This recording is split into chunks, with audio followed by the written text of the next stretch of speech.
Sakali ang luwag ng binundok. Sa isang malaking bahay, nakatira si Kapitan Tiago. Siya ay nagsagawa ng pagtitipon sa kanyang tahanan at nagpapahanda ng salusan. Nahahating bulwagan ng bahay sa dalawa. Sa isang banda, naroon ang mga kalalakihan at kababaihan. Sa isang banda ay makikita sina Padre Damaso, ang dating kura ng San Diego, si Padre Sibayla na kura ng Binundok, si Ginoong Laruja at si Teniente Guevara. Hindi ba ninyo batid na marami sa mga Indio ang mangmang? Padre Damaso, hindi rin ba ninyo batid na nasa tahanan tayo ng isang Indio?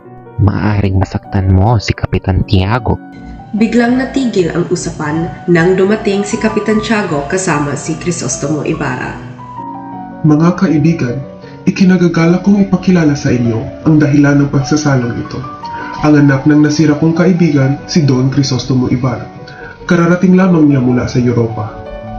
Buenos noches mga amigos, sa mga kura sa aking bayan, at sa matalik na kaibigan ng aking ama, Padre Damaso. Patawarin po ninyo ako sa aking pagkakamali. Hindi ka nagkakamali. Ako nga si Padre Damaso, ngunit kailanmay hindi ko naging matalik na kaibigan ang iyong ama. Kayo na nga ba ang anak ng yumaong si Don Rafael Ibarra? Sa inyong lingkod, Senyor Teniente. Maligayang pagdating. Naway mas maging mapalad kayo kaysa sa iyong ama. Maraming salamat po.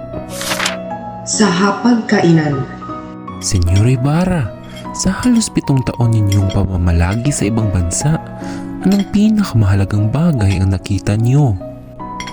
Ito'y nang natutuhan ko ang kasaysayan, nalaman kong ang kalayaan o ang pagkaalipin ng isang bansa ang nagdidikta ng kasaganahan o paghihikahos nito. Nagawa mo bang lustayin ang iyong yaman para lamang diyan? Wala ka bang nakitang mas mahalaga? Isa kang bulag, kahit ang isang bata ay alam yan. Nagpapasalamat ako at palagay ang loob ng dating kura sa akin. Naway pagpaumanhin ninyo ako, kagagaling ko lamang sa mahabang biyahe at may aasikasuhin pa din ako bukas para sa Espanya at Pilipinas. Huwag ka munang umalis. Darating pa si Maria Clara. Bibisitahin ko po siya bukas. Sa ngayon ay may importante pa akong dapat gawin. Salamat at paalam mga Ginoo. Nakita na ninyo? Ganyan ang nangyayari sa mga kabataang ipinapadala sa Europa, nagiging mayabang at mapagmataas. sakaling maraming tao, abala si Ibarra sa kaiisip habang siya'y naglalakad. Bigla siyang napahinto nang may kamay na pumatong sa kaniyang balikat. Senyor Ibarra, Teniente, kayo pala. Ginulat po ninyo ako. mag-ingat kayo, senyor. Maging aral sana sa inyo ang nangyari sa iyong ama. Tila may nalalaman kayo tungkol sa pagkamatay ng aking ama.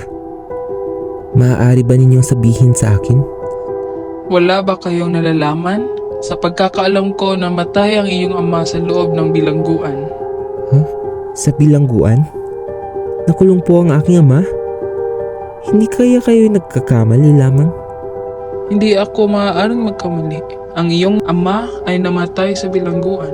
Si Rafael Ibarra, siya na pinagbintangang herehe at filibustero ni Padre Damaso. Maaari ba niyo sabihin sa akin ang buong pangyayari? Bakit po siya nakulong? Noon ay mayroong isang Kastilang mangmang at masama ang ugali na naging kolektor ng buwis. Siya ay pinagkatuwaan ng mga bata at pinagtanggol ni Don Rafael ang mga bata at naitulak niya ang kolektor. Sa kasamaang palad ay ilang minuto lamang ay namatay ang kolektor.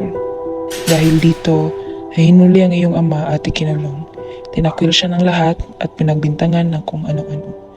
Dahil sa kabiguan niyang makalaya, nasira ang kanyang kalusugan at sa bilangguan na namatay.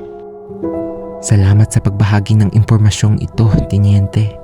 At nalaman ko rin ang totoong nangyari sa aking ama. Kaya pala hindi sinabi ni Kapitan Tiago ang dahilan. Ama ko,